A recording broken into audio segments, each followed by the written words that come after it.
Je vais sortir mon coupe-papier.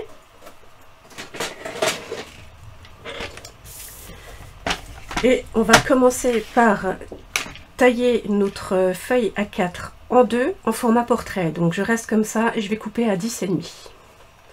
Je vais vous mettre la petite découpe au-dessus. Hop, voilà, comme ça on la voit bien. À 10,5. Donc je rappelle qu'on maintient bien en haut. Alors vous êtes des VIP, vous connaissez. Je ne sais pas si Michel a déjà bien pris en main son matériel, s'il n'y a pas de questions ou quoi que ce soit. Mais dans le doute, je dis on maintient bien le papier vers le haut. On mesure à 10,5, on y va. Et du coup, je vais en utiliser que la moitié. Donc ça, je laisse de côté pour la suivante parce que je vais les faire en micro-série pour Noël.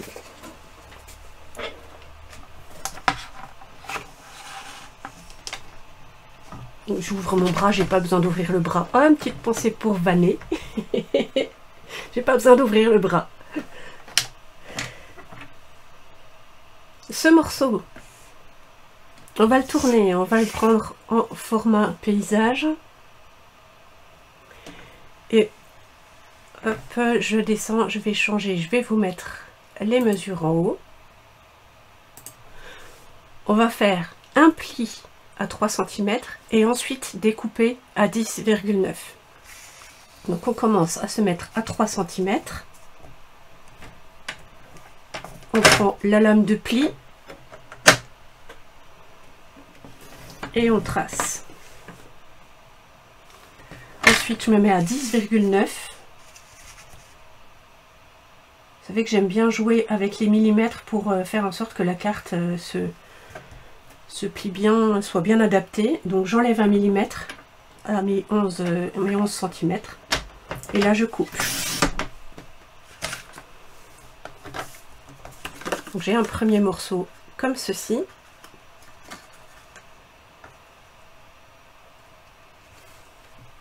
On le met de côté. On va faire le deuxième. Donc on reprend la chute qui nous reste toujours en format paysage. Hop. Et je vous affiche les deuxièmes mesures à faire sur ce morceau. Donc de nouveau un pli à 3 cm, un deuxième pli à 11,1. Du coup on a les deux petits millimètres qui vont faire la différence avec l'autre côté. Et après la découpe à 14,5.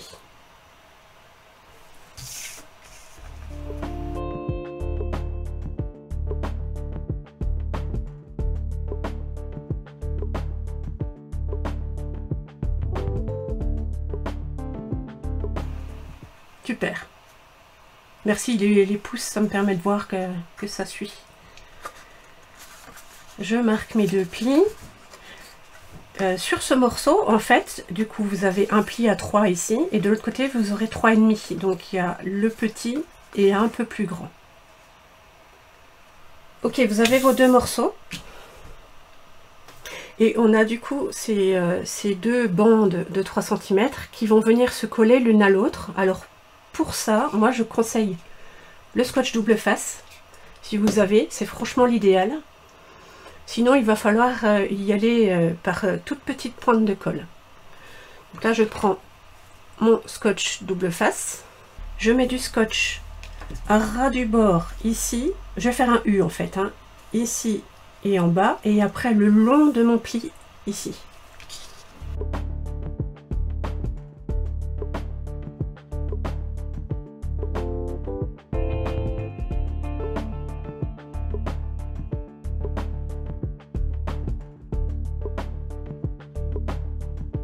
Et du coup, vous l'aurez compris, si vous prenez de la colle, il va falloir faire quelque chose d'assez fin, puisque c'est ici que notre carte va venir se glisser ensuite. Maintenant, vous avez mis votre scotch ici, on va aller les coller en vis-à-vis. Donc, je m'assure d'avoir mes deux plis marqués. On va aller les coller ainsi l'un sur l'autre.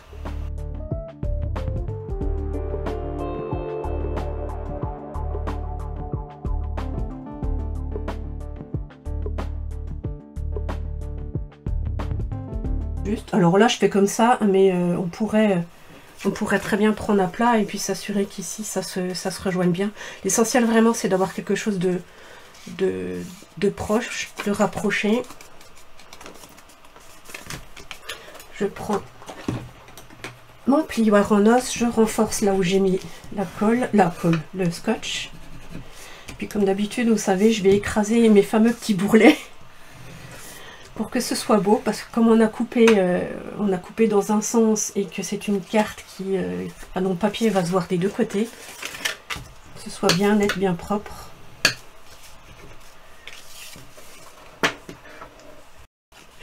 Donc la perforatrice, voilà pourquoi je vous demandais de prendre une petite perforatrice pour faire l'encoche ici.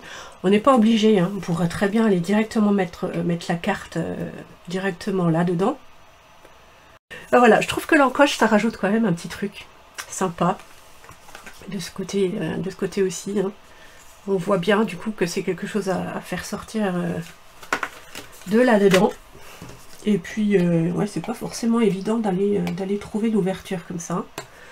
Donc ce que j'ai fait, moi, j'ai utilisé une vieille perforatrice qui n'est plus au catalogue, mais il y a des tas de choses à disposition. Vous pourriez bien sûr remplacer avec un poinçon de découpe et puis avec Big Mama, la machine de découpe et de gaufrage.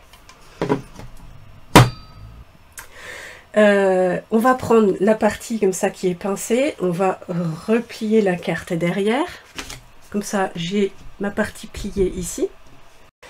Pour repérer ou faire l'encoche, on va faire des maths.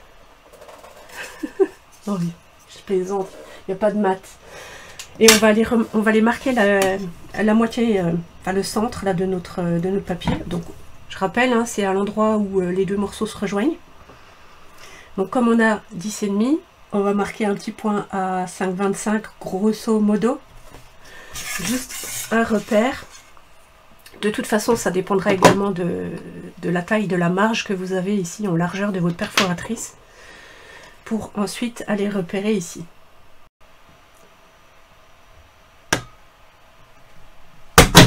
Hop! Du coup, j'ai deux petits morceaux parce qu'il y a les deux épaisseurs. Alors, je vais faire un petit truc en plus, je ne l'avais pas noté, mais si vous avez ça sous la main, c'est top. C'est une perforatrice d'angle pour arrondir les angles. Donc là, j'en ai même pas une Stampin' Up, c'est la honte. Ah si, peut-être. Mais celle-là, j'aime bien, elle fait des grands angles. Du coup, je vais couper, arrondir mes angles sur le deuxième rabat qui est ici. Pour rajouter un petit peu de douceur et d'élégance à la carte finale. Ah, c'est un petit détail de rien du tout. Et... ah, ça fait moins austère, je trouve que ça rajoute de la douceur.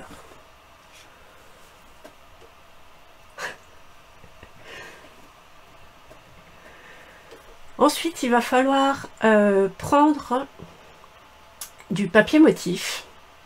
Ou faire son papier motif. Alors, je vous ai pas sorti du chapeau une nouvelle technique papier de fond, papier motif. Donc, je vous laisse regarder ce que vous voulez comme papier pour décorer.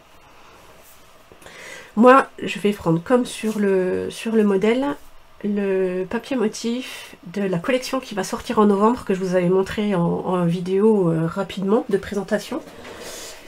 Mon fameux jardin d'Éden. Dans des couleurs toutes douces avec de la dorure, etc. Regardez ça, comme ça brille, c'est beau. Je suis une vraie gonzesse de ce côté-là. Donc je vais utiliser celui-ci. Et en fait, j'ai utilisé deux motifs sur celle-ci. Hein. Donc vous voyez, j'ai un motif à l'extérieur et j'en ai un autre à l'intérieur. Je vais vous donner les dimensions des papiers motifs du coup qu'il vous faudra. On va tout prédécouper.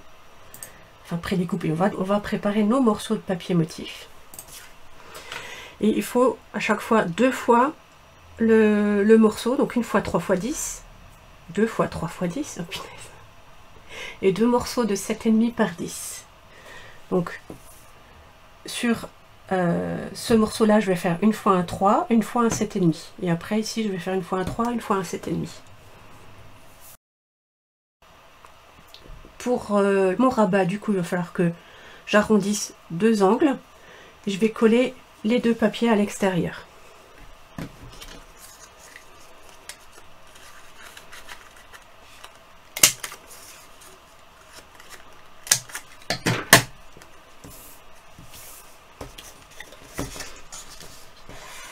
Donc je prends bien le rabat bien plié.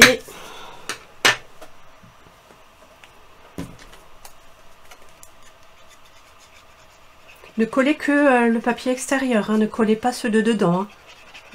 N'allez pas plus vite, n'allez pas plus vite que moi. Donc là j'ai fait mon rabat extérieur, je referme la carte et je vais coller la déco extérieure ici.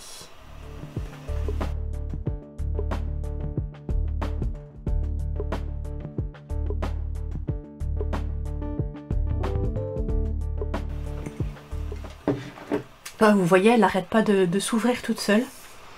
Donc ça va être très bien, je vais pouvoir rebondir sur le système de fermeture. C'est typiquement une carte pour laquelle il faut un système de fermeture qui tient vraiment bien. Donc là j'avais le système de l'aimant. D'ailleurs je vous ai dit que je vous expliquerai pour le système de l'aimant. C'est presque trop tard, c'est-à-dire que mon aimant en fait il est caché sous ce papier là. Alors là de ce côté là c'est pas trop tard, il n'y a pas de papier, mais j'ai l'autre qui est sous le papier motif de la face ici. Donc avant de coller ce papier, si vous utilisez un aimant, posez-le maintenant et après collez le papier motif de devant.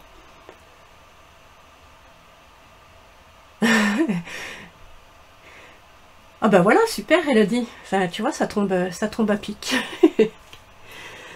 Donc là on va pas faire système aimant. On va faire un autre système. Alors attendez, j'ai une autre carte, elle est là. Moi je vous propose ce système là. Je ne sais pas si vous aviez déjà vu le système des œillets. En fait on a le fil qui fait le tour comme ça en 8.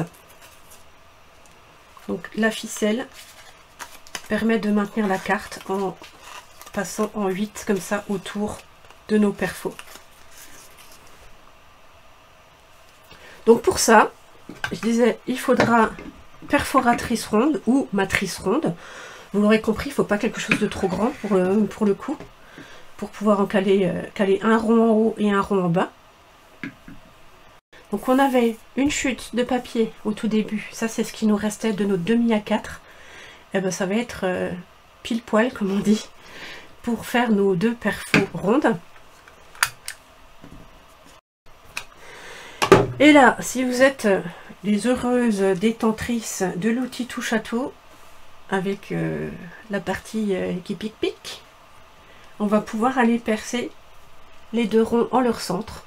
Je marque un petit trait au centre et puis après j'y vais entre les doigts. Un petit trou ici. Myriam, si vous n'êtes pas équipé de l'outil touche à tout, je vous le conseille fortement. Il porte vraiment bien son nom. Il sert tellement souvent. Plein de choses. Voilà, j'ai fait mes 2 petits trous. Je vais chercher mes attaches parisiennes. Et là, ce qu'on va faire, on va commencer à marquer sur le rabat en premier. Donc, je vais mettre comme ça à plat.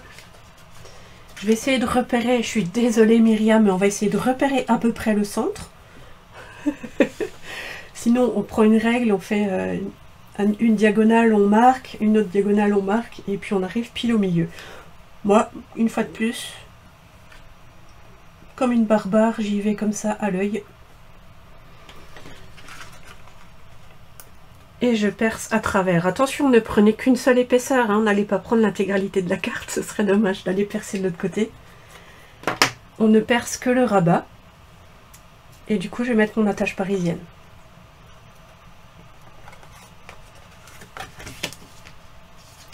Je fais en sorte que mes 2 petits bras à retourner au dos soient dans ce sens-là et pas dans l'autre. Ça va permettre d'avoir un petit peu plus d'espace pour coller mon papier au dos. Le premier rond, je vais mettre celui du bas. Alors pour avoir quelque chose d'harmonieux au niveau de la disposition, je referme l'intégralité et je repère à quel endroit je veux le mettre. Là, je pourrais le mettre plus proche, plus loin, mais j'aime bien l'avoir à peu près équidistance par rapport à mon rabat et le bas de ma carte. Donc, une fois de plus, je fais un petit repère, j'ouvre ma carte avant d'aller perforer.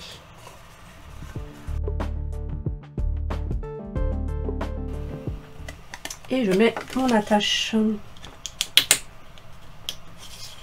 Du coup, vous comprenez tout l'intérêt de ne pas avoir collé le papier motif à l'intérieur, parce qu'avec les attaches parisiennes, on a ça.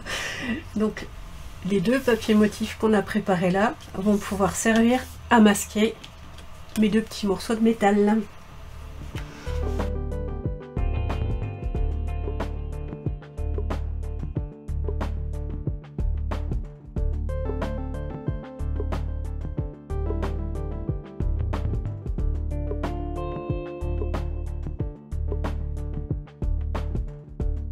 Je vais passer à la décoration intérieure. Donc pour chacune de mes deux cartes modèles, j'ai rajouté un tampon ici. Alors moi j'ai laissé la couleur de mon papier de fond ici. Si votre papier coloré est assez sombre, on pourrait très bien rajouter ici un morceau de papier blanc qui pourra servir pour aller mettre un message au destinataire. Dans ce cas-là, ça fait du coup, ça doit faire 7,5 par 10, hein, de la même manière que les motifs du bas. Voilà, il y a des choses sympas avec lesquelles jongler un petit peu pour les fêtes. Et là, je vais utiliser du fond du cœur. Je vais utiliser pour ça une encre soyeuse succulente qui est en accord avec mes papiers. Donc c'est les mêmes papiers, voilà, la même couleur que mes papiers de la collection Jardin d'Éden. Alors, je suis en train de chercher, il me semblait avoir sorti ça, non, je ne l'ai pas sorti. Un bloc acrylique qui a une taille adaptée. Enfin la plus adaptée possible. Du fond du cœur est ici.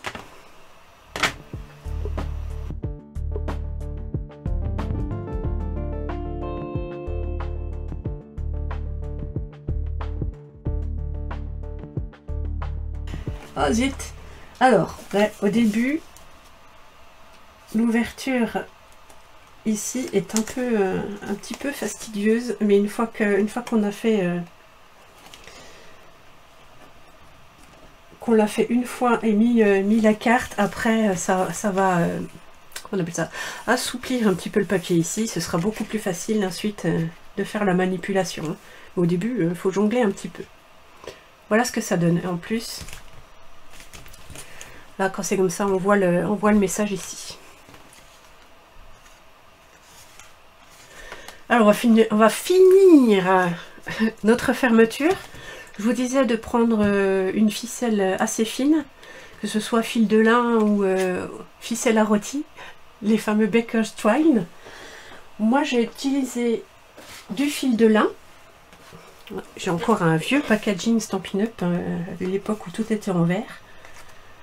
Donc le fil de lin, il me faut à peu près 30 cm, hein, grosso modo. C'est large, hein, 30 cm.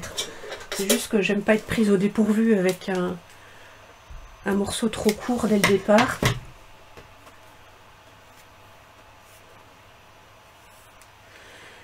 Du coup, je vais nouer, je vais faire un double nœud en glissant. Je glisse mon fil de lin sous mon œillet avec l'attache parisienne, double nœud.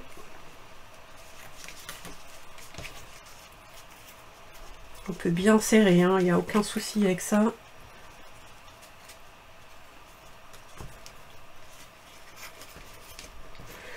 Je coupe l'excédent. Et voilà, la fermeture est terminée. Donc là, je vais faire 2-3 fois le 8. Enfin non, même pas. Une fois, je passe en dessous. 2 fois, je passe en dessous. Et ouais, allez, je remonte encore une fois là et je le coupe. Il faut évidemment qu'on voit suffisamment sortir le petit morceau ici pour que spontanément la personne aille chercher le fil ici. Hein.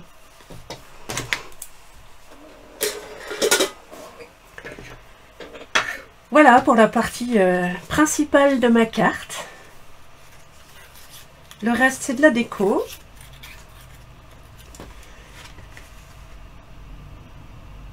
Et alors je voulais vous montrer ce que j'avais en tête comme déco que je vous propose de tester. Alors c'est un exemple hein, mais c'est à l'intérieur de celle-ci j'ai fait une fleur en papier, une fleur entre guillemets, et c'est ce que je vous propose de faire là.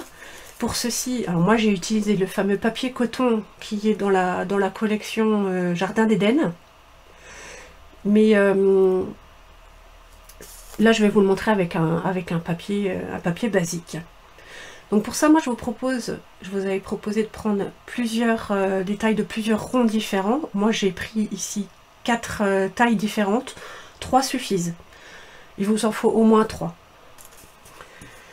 Je vais pas rester dans le chic, etc. J'ai envie de faire un côté un peu vintage, comme on dit. C'est à la mode ce mot. Hein. Donc chacun de ces petits morceaux, je vais prendre une bonne vieille paire de ciseaux que j'ouvre. Je vais la tenir comme ça et ce que je vais faire, je vais aller user les bords de mes ronds. Donc je les tiens comme ça et sur la tranche, je vais aller gratter avec la lame de ma paire de ciseaux. C'est un peu bizarre, mais c'est un effet vieilli qui plaît énormément en scrap. Évidemment, ça dépend des styles.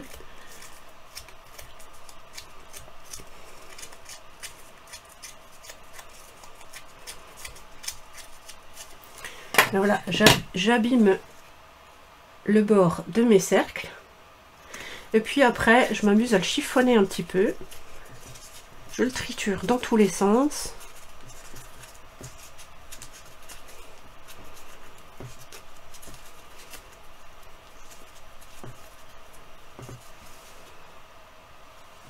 Et voilà, ça fait déjà un premier faux vieux papier. Et là, je vais aller chercher mes doigts mousse. J'arrive.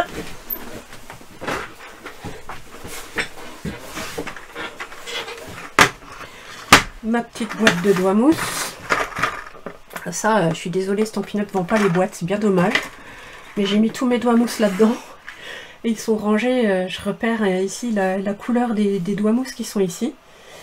Alors, je vais partir en doux suède. Donc c'est celui-ci.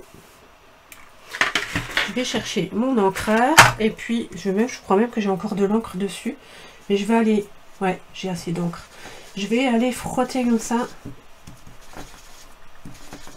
sur mon cercle pour rajouter un côté vieilli.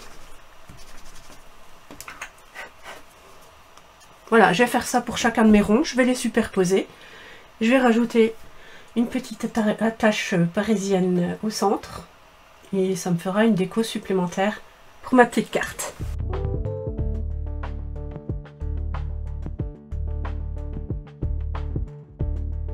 J'espère en tout cas que le modèle vous plaît. Moi je sais que cette année il va me servir. Je pense que les ados de la famille vont certainement avoir ce modèle là pour leurs petits billets, leurs cartes cadeaux, etc. Je trouve ça nickel.